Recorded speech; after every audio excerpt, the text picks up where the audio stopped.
This is the fourth video in the series, Chronology in the Life of Jesus. In the first three videos, we made the argument that the crucifixion of Jesus took place on April 3rd, AD 33. Now we're going to turn to the more challenging question. When was Jesus born? I will readily acknowledge that from the ancient sources, we cannot answer this question with 100% certainty. However, using several well-attested facts, we can at least narrow down the range pretty considerably.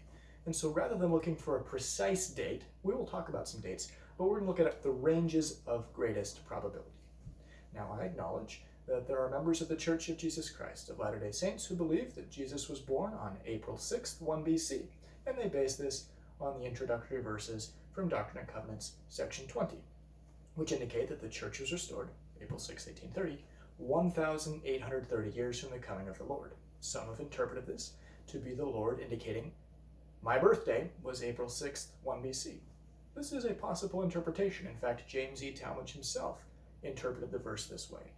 I should also point out, however, there have been prominent leaders in the church, people like J. Reuben Clark and Bruce R. McConkie, who have said, no, we don't think that's what this means. We think they're just referring to Anno Domini. They're not actually trying to tell us when Jesus was born. I'm not going to take a position on this question. We will set this passage aside. What we're going to focus on in this series is what can we glean from the ancient sources.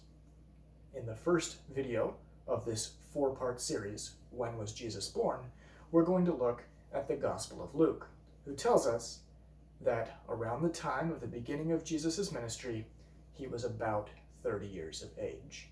We're going to work backwards from the solid date we derived from the previous video, the date of the crucifixion, April 3rd, AD 33.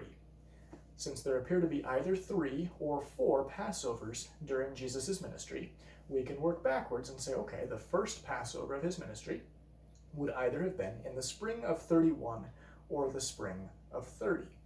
We also determined that when Luke tells us John the Baptist's ministry began in the 15th year of Tiberius, that is probably a reference to the year we know as September of 28 to September of 29. However, given that there are several different ways to start the clock for Tiberius's reign, it could be anywhere from August of 28 to December of 29. In any event, those dates will be our upper and lower bounds. Jesus is about 30 years of age. The earliest point at which that statement could be made, the earliest point for his baptism, would be the fall of 29. The latest point at which that statement could be made, the latest possible date for the first Passover in his ministry, would be the spring of 31. Now, how did we get the fall of 29? Well, the earliest possible date for the first Passover in Jesus' ministry is the spring of 30. It is evident that at least a few months have passed between Jesus' baptism and the beginning of his ministry. However, it is unclear from Luke whether about 30 years of age is referencing the time at which he was baptized, the time he began his ministry, or somewhere in between. So how much time passed between those two events? Well, some have made decent arguments that it was about 6 months. Others have said, no, we think it was quite a bit shorter, maybe 2 months. In any event, 6 months appears to be about as far as you can stretch the text to say, okay, there were only a handful of things that happened between his baptism and the beginning of his ministry. We'll take the upper bound there. We'll say a full 6 months transpired. So if his ministry started in the spring of 30, then the earliest possible date for his baptism would be the fall of 29. Now, we're going to work backwards. He's about 30 years of age. Well, what does about 30 years of age mean? Well, unfortunately, Luke is not entirely precise here.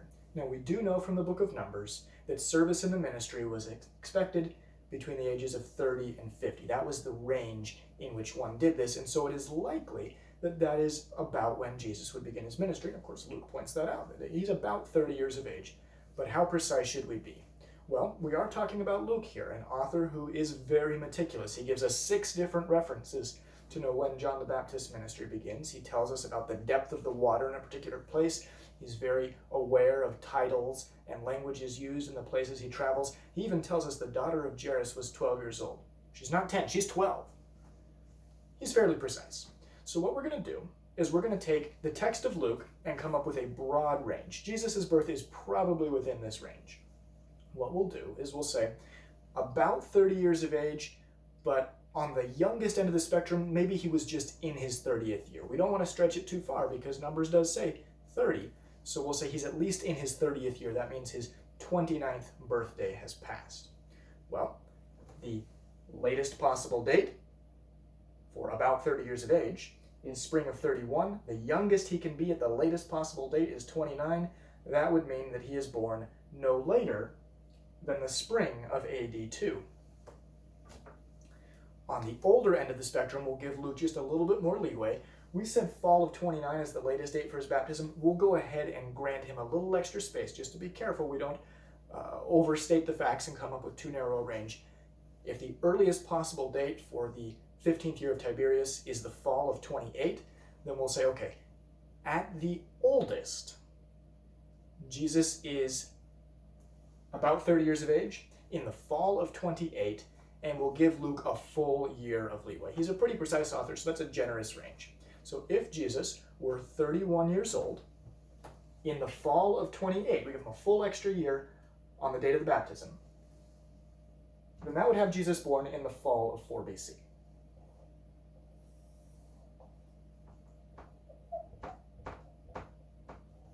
Our broad range then, which is very likely to include the date of Jesus' birth, stretches from the fall of 4 BC to the spring of AD 2. Okay, now let's come up with an extreme range. If we stretch the text about as far as it can possibly go, just to make sure we don't miss something, we'll include the tails on the probability here. What is the furthest we could stretch this text? Well, about 30 years of age. I guess you could say that means closer to 30 than to 40. I think that's really pushing it, given the meticulous nature of the author. But if we were to go that far and we say he could be as old as 35 at the time of his baptism, then the earliest possible date for Jesus' birth, again, we'll go with the earliest possible date of his baptism. We'll give him a full extra year here, and then he could be as old as 35 in the fall of 28. That would make the earliest absolute stretch to the limit date. The earliest possible date of Jesus' birth would be in the fall of 8 BC. Okay, how about on the youngest end of the spectrum? If about 30 means closer to 30 than to 20, at the very minimum, he's at least 25 years old at the latest possible date for the beginning of his ministry. If he has just turned 25 in the spring of 31, I think that's really pushing it just a little too far. But at the latest, he's born in the spring of 86.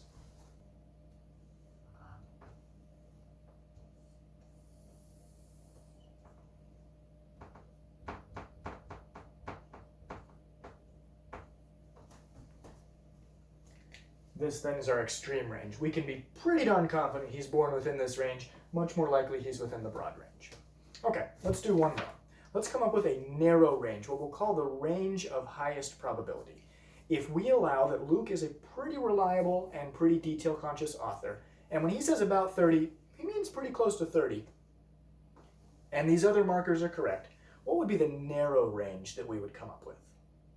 In this case, we would say that about 30 years of age, we'll go plus minus 6 months. He's pretty precise here.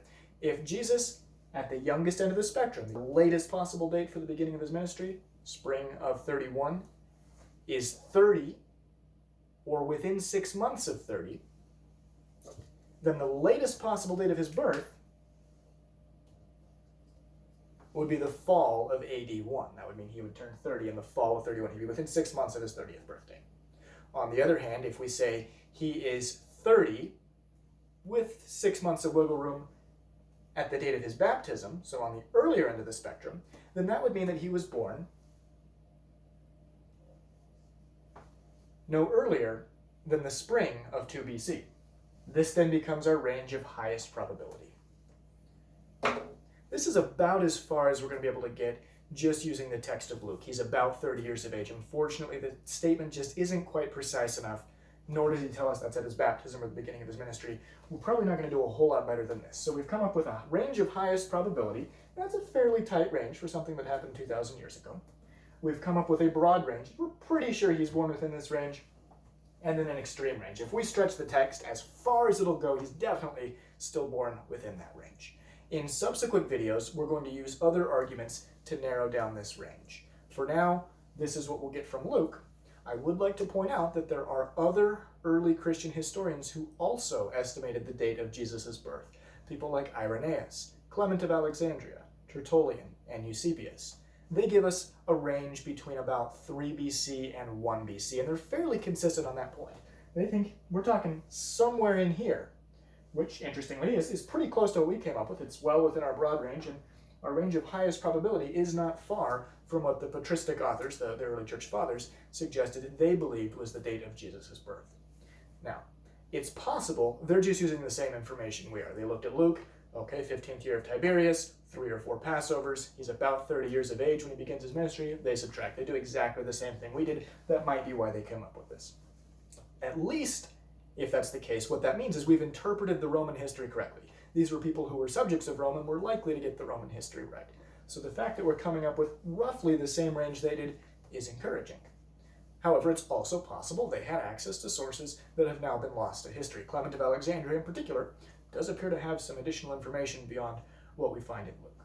So we've got a tight range in here. It's pretty close to what the patristic evidence gives us. We just add a little bit more on the earlier end of the spectrum here. This is where we think Jesus is born, and then we'll use subsequent arguments to narrow this history down. Now, for those who are hyperventilating about when Herod the Great died, and wait a minute, isn't that way over here? Your ranges are all off. That's the next video in the series. We're going to tackle the single most challenging piece of evidence in the entire series. When did Herod the Great die?